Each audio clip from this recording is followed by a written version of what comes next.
নোয়াখালী সদর উপজেলার বাংলাবাজার উচ্চ বিদ্যালয়ের একটি টিউবওয়েলের পানির সাথে গ্যাস নির্গত হচ্ছে। আর এই দৃশ্য দেখতে প্রতিদিন বিদ্যালয় প্রাঙ্গণে ভিড় করছেন অনেকে।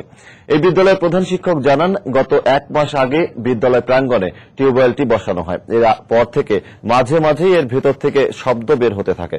গত 3 দিন ধরে টিউবওয়েলের পানিতে দিয়াশলাই দিয়ে কাঠি জ্বালালে আগুন জ্বলতে থাকে। টিউবওয়েলের পানির সাথে গ্যাস নির্গত হওয়ার পরীক্ষা করে যথাযথ পদক্ষেপ গ্রহণ করা হবে বলে জানিয়েছেন নোয়াখালী বিজ্ঞান ও প্রযুক্তি বিশ্ববিদ্যালয়ের applied chemistry and chemical engineering বিভাগের চেয়ারম্যান।